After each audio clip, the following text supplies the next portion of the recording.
Existing customer offer subject to eligibility requirements and awards.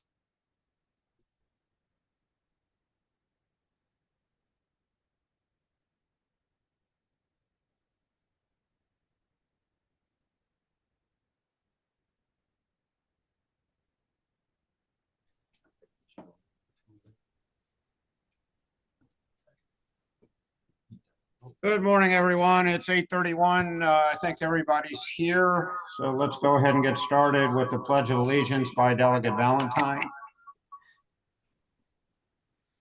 I pledge allegiance to the flag of the United States of America and to the republic for which it stands, one nation, under God, indivisible, with liberty and justice for all. And we'll follow that with a prayer by Senator McKay. Thank you, Mr. Chairman. Heavenly Father, we just ask you to be with us today, that this meeting thus be conducted in peace, but more especially closed in harmony. Bless those who are watching today, those who are interested in the interests of the Washington County delegation. Lord, we ask this in your most holy name, I pray. Amen. Amen. Thank you, Senator. So we should have a fairly quick meeting as far as legislative requests go. But let's go ahead, in the interest of the folks that have joined us from Legislative Services, let them do their presentation first. And they're going to basically talk about the impact of the governor's budget on Washington County directly. So with that, I will turn it over to the DLS folks. Good morning, Chair Weigel, Senator McKay, and members of the Washington County delegation. I am Arnold Aja. With me here are Hiram Birch, our Senior Legislative Manager, Valerie Monroe, Senior Policy Analyst, and two of our Legislative Fellows. We have Alize Malik and Colin Maloney, and they'll be supporting us this session and helping us with our state aid briefings and preparing some briefing reports.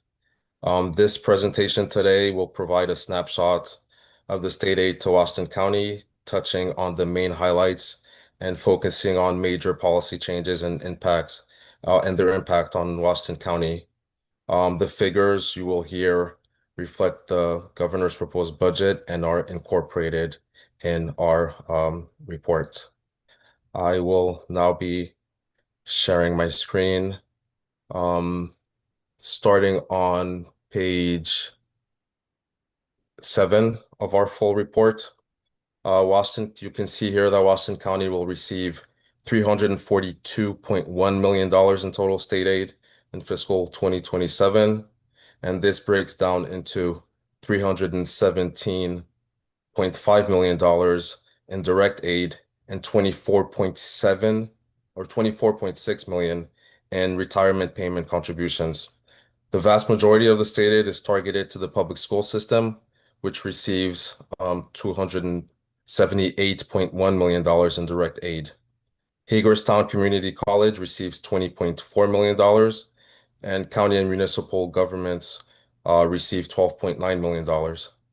The local health department receives $4.4 million, and the library system receives $1.7 million. In terms of the year-over-year change, total aid, state aid increases by $11.9 million over the prior year. And this increase is primarily driven by an increase in funding to the public school system. Funding to the county and municipal governments decreases by $218,000, and that's due to the completion of a one-time grant of $250,000 provided in fiscal 2026 to the city of Hagerstown for a public safety project feasibility study.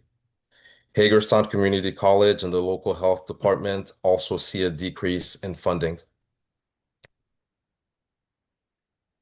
On page 10, so this shows you the percent change. Here you can see that Hagerstown Community College experiences a 2.9% percent decrease in funding, and the decrease in funding for the local health department totals 1.1%.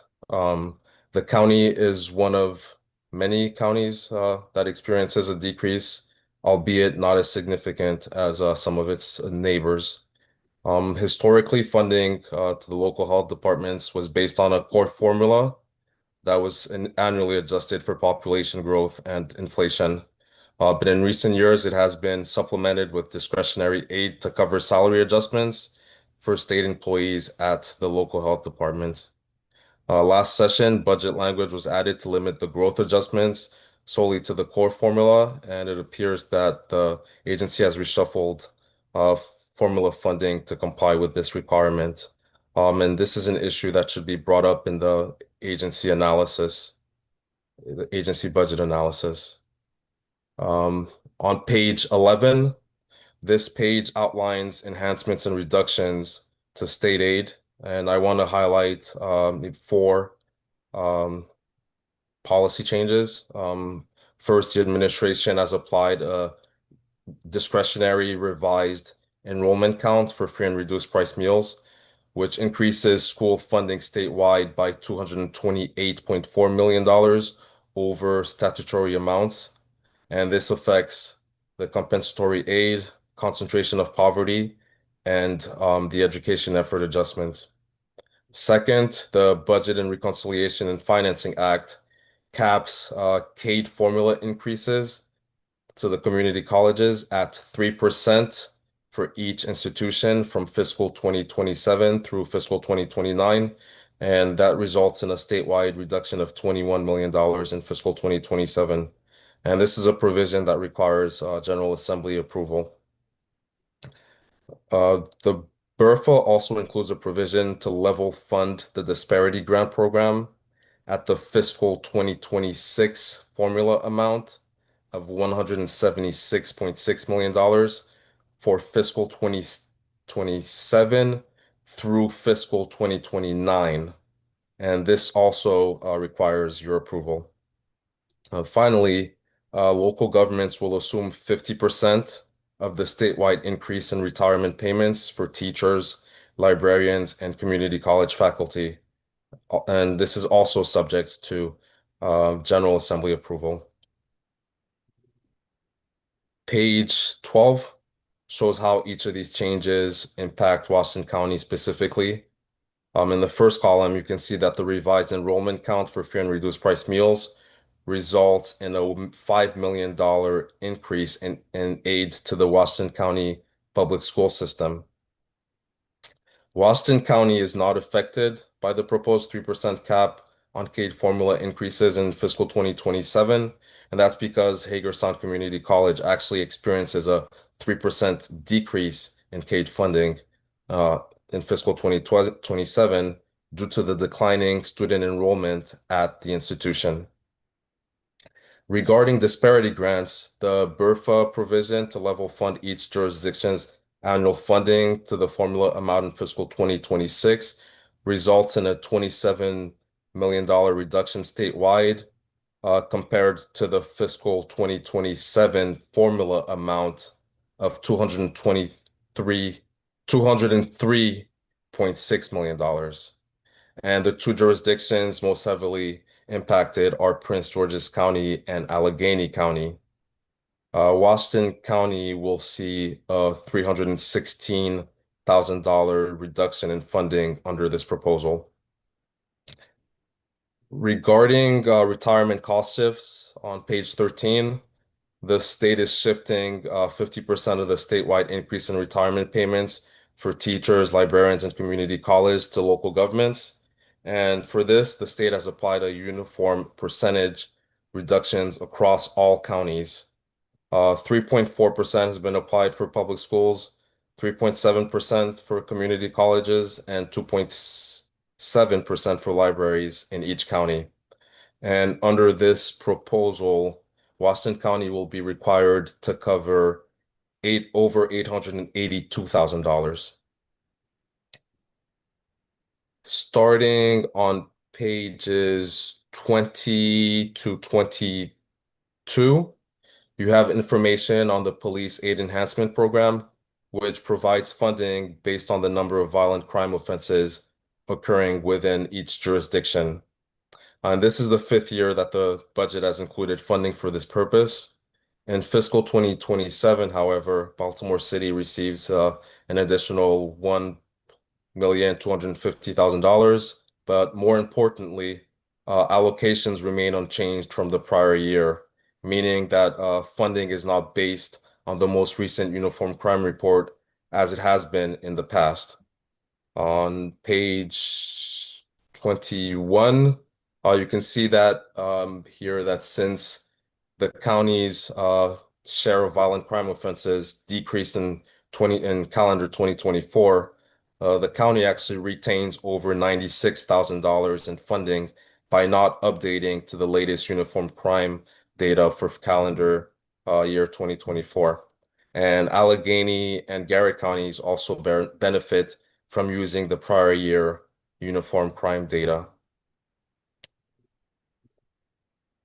Page 31 shows highway user revenue allocations. Of the $7.4 million received by the county government receives $3.4 million and the municipalities receive $4 million. Now on page 28, I just want to turn back a little bit. Here's a critical consideration for the General Assembly here shown on page 28. And starting in fiscal 2028, current law reverts distributions of the local highway user revenues to fiscal 2024 levels. And based on the transportation revenue forecasts, this will result in a statewide decrease of approximately $96 million and a $1.6 million reduction for Washington County. Details on the disparity grant program begin on page 32. And under this program, each jurisdiction receives a grant that enables their per capita local income tax revenues to reach 75% of the statewide average based on their local income tax rate. As mentioned earlier, the BRFA includes provision to freeze the program at $176.6 million, which was the fiscal 2026 formula amount. But I should mention that fiscal 2026 total funding also included a special enhancement provided by the General Assembly that helped 5 jurisdictions with a 3.2% local income tax rate reach 90% of the statewide average instead of 75%, increasing total funding to $193.7 million. Washington County did not benefit from this enhancement since it didn't have the 3.2% local income tax rate. The county previously did impose a 3.2% local income tax rate until this was lowered beginning in 2022. Page 34 provides details on the formula calculation under the current law. And just for context, based on the county's current local income tax rate, it is only eligible to receive 20% of its formula amount of $14.1 million. Now, turning to education, as I mentioned earlier, the majority of state aid flows to the public school system. Page 41 shows you that the public school system will be receiving $300.2 million, including this includes direct aid and retirement payments. On a per pupil basis, Washington County ranks 8th above the statewide average. On page 42, breaks down the funding for direct aid and teachers' retirement payments. And the vast majority of the direct aid is targeted to at-risk students and is also based on wealth, on the local wealth. whereby more per pupil aid is provided to less wealthy jurisdictions. However, funding for teachers' retirement payments is based on the retirement cost and the salary base of the local school system, not on local wealth.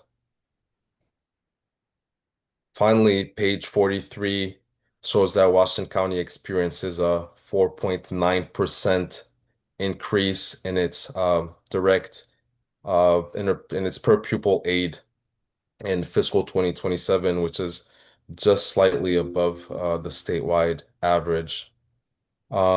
This concludes my presentation, but before we wrap up, I would like to briefly show you how you can access our state aid resources on your own. So I'm starting from the Maryland General Assembly website.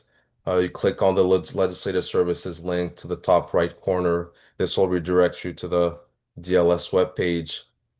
Then you click the Budget tab, followed by the State Aid to Local Governments sub-tab. I just want to focus on a few key reports. Our under State Aid reports, our 2-year chart by program provides information by funding category and by program. You can see this on a statewide basis, as well as for each of the 24 jurisdictions individually. Under session reports, State Aid overview report, this is the report that I used in this presentation.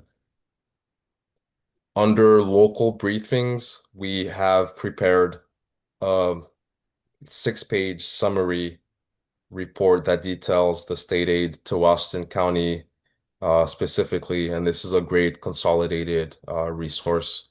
Now, finally, another valuable resource that I want to bring to your attention is our exhibit on public school funding breakdowns.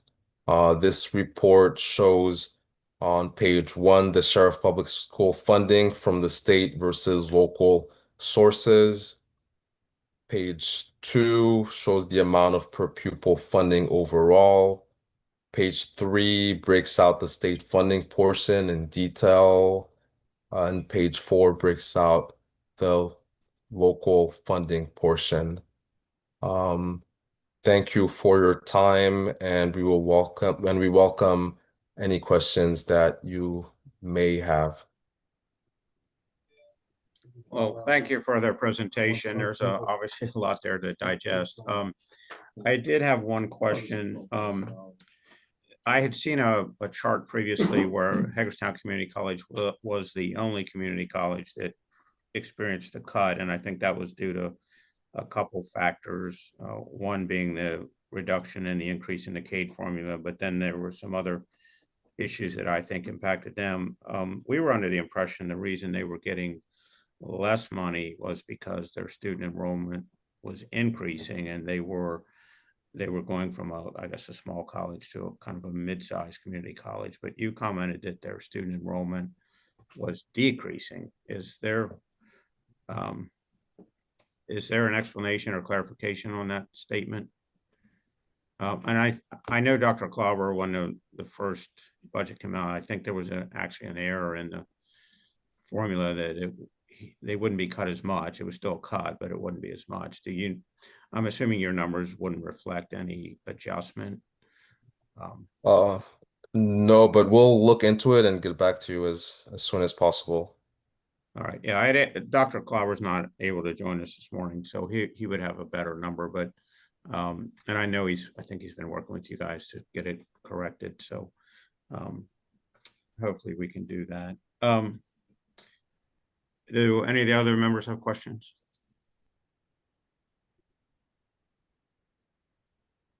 I don't see any other questions, so we'll follow up with you on the community college. And I appreciate the presentation.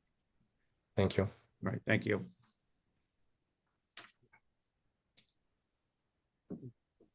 With that, we'll move to the remainder of the agenda. legislation that's been dropped.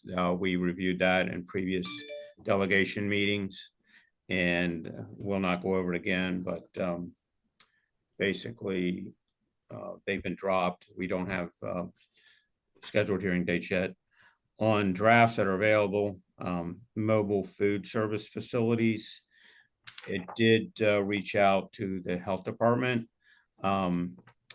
They were quite candid with me that they don't like carve outs for counties, that they feel that they could handle it through the administrative process and instead of and grant exemptions were needed or necessary. I told her that it was probably the I guess the direction of the delegation to move forward with the legislation. And she said that if we chose to do that, the health department would simply probably not take a position on the bill. So that was a follow-up again from last week's meeting. Any other discussion on the mobile food service facility?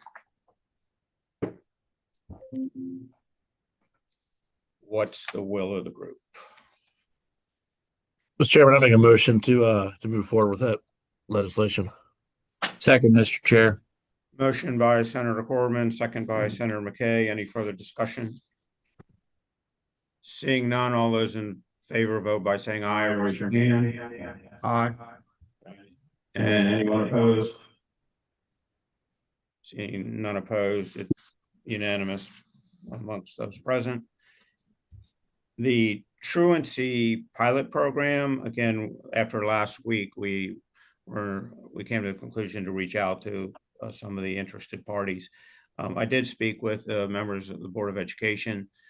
They would still like an opportunity to review the legislation being proposed. So they are meeting next week, and I did remind them that our bill file deadline was next week, but hopefully we'll get comments back from them in regards to that legislation. Mr. Chairman, Yes. I would just add on that the Senate bill drop is Monday. Oh, So if we're going to move forward with that on the Senate side, we have to make a decision today. I mean, the conversations I've had with the school board independently and with the judges is that they were both for it. So all it does is add Washington County's enabling legislation. They don't have to do it. So I really don't know what the issue would be as far as if they don't want to do it, then they just don't do it. But we do need to make a decision on the Senate side here probably today. all right. I mean, we could move the bill today and then withdraw it if we. Yeah, we can always withdraw it, or if it passes, they don't. I mean, again, it's enabling. It just adds Washington County to a list of 7 or 8 other counties. So Yeah, I'd make a motion.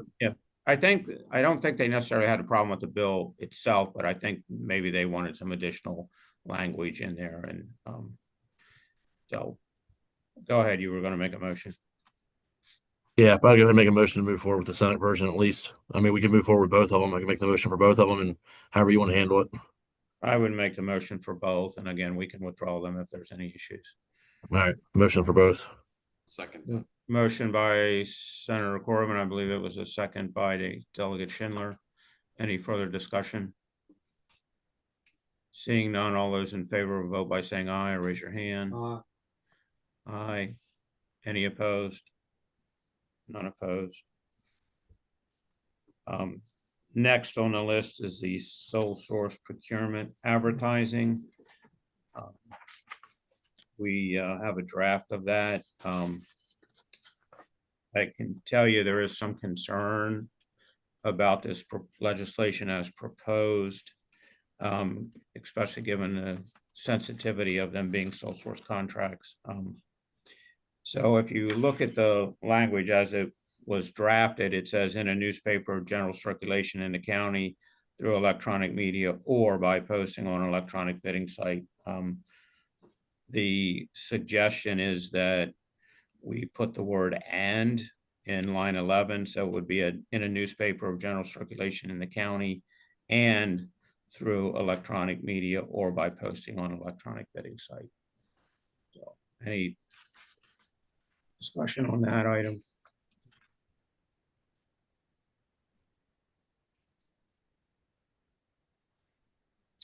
What's the will of the group?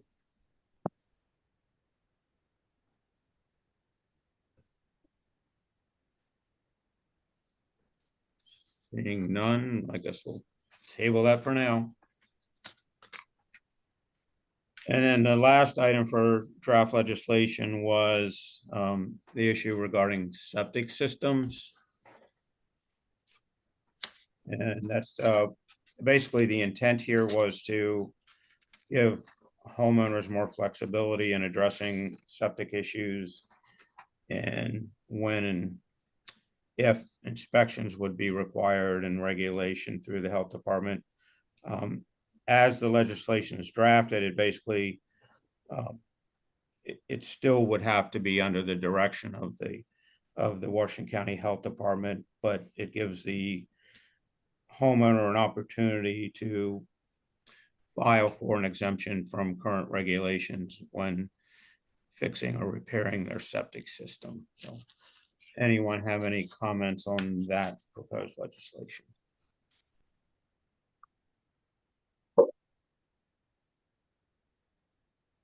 Is there a motion to move forward or not move forward with the proposed legislation?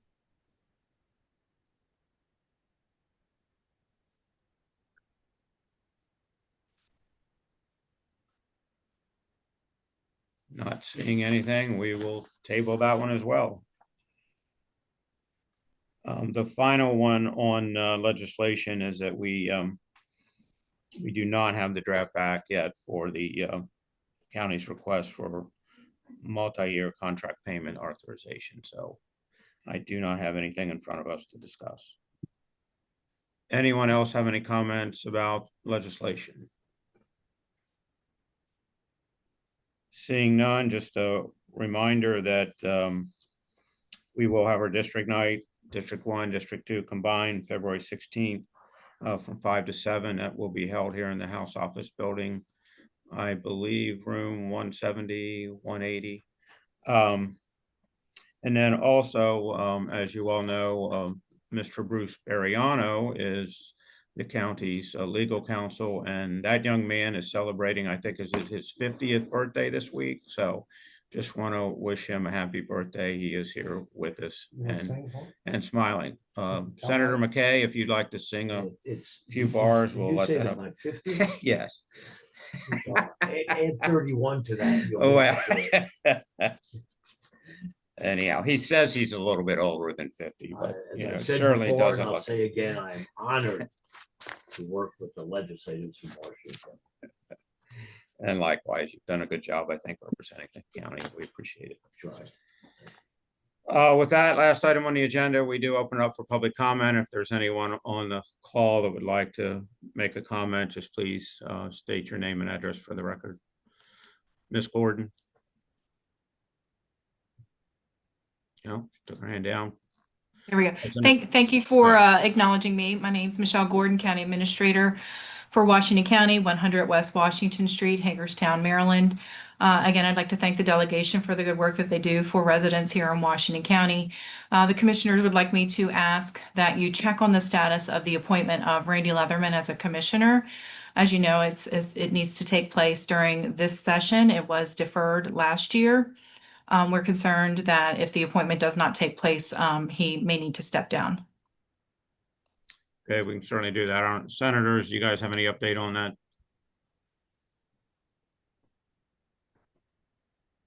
Wow. I do not. I would defer to Senator McKay. I believe he sits on that committee. Yeah, I thought so. Is he still on the call or no? We can obviously certainly check in on it. Yeah, we'll look into that. We'd appreciate it. Thank you. Thank you. All right, thank you. President Fry, I see your hand. Hey, good morning, Chair Wyvil and the rest of the delegation. I missed last week's call, but I want to thank you all for your support of our day in Annapolis. We had great representation, great support of you and your teams. I also want to thank our fellow coalition members who are on this call for their support. So thank you again. 21st year, another great year. Appreciate your support, and we'll look forward to supporting your initiatives here. This General Assembly. Let us know how we can help, and we appreciate it. So you missed Senator McKay chastising certain members of the delegation for their performance and showcasing your gift this year. So we're gonna put him on the spot and probably have him as a guest in the House maybe next year, so. Okay, well, you never know where the line is until you step over it. So we appreciate your support. Well, he has stepped over that line on occasion. Thank you. Thank you, Paul. It was a great day. We appreciate all the effort you guys put into it and showcasing Washington County. Everyone as always walks away very much amazed at the day. So thank you. Anyone else? Seeing you, Bruce. I just thought of this. I'll just take a moment. We discuss later on. I also represent the county executive of Wycomico County, and I learned that, and as you all know, that Washington County and Wycomico County, other than BWI, have the only two other commercial operating airports in the state. I mean, I learned, I did not know that you could fly directly from Salisbury to Tampa, Florida, and stuff like that. So I've been working at the request of the county executive. I don't represent the council, just the county executive, to work with the Hagerstown airport people to have more of a kind of a coalition of the strength of the two together, not to compete, but together to promote things for these two local airports. I just wanted to bring that up, that in case there's any objections or any ideas or suggestions, but I think it's very worthwhile. Well, we appreciate that. There was a question. I think Ms. Gordon, maybe you can answer. Did the Hagerstown Airport, didn't you guys institute a parking fee this past year, or was, and could you? We implemented a passenger fee as well as we enclosed the parking area so that we could implement a parking fee as well. All right, and for the members, could you let us know how much is that a day? $5 a day. $5 a day. Okay. Okay. What's the passenger fee? Is that, you said a passenger fee as well? Is that in addition to the parking fee, or is the passenger fee is added to each ticket that is purchased, so it's separate from and in addition to the parking fee. I'm not sure how much exactly that is, but I can get that for you. It's minimal. Okay.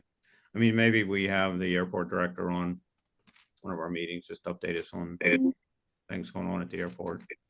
Okay, I can do that. Okay. All right. Thanks. Any other comments? Is there a motion for adjournment?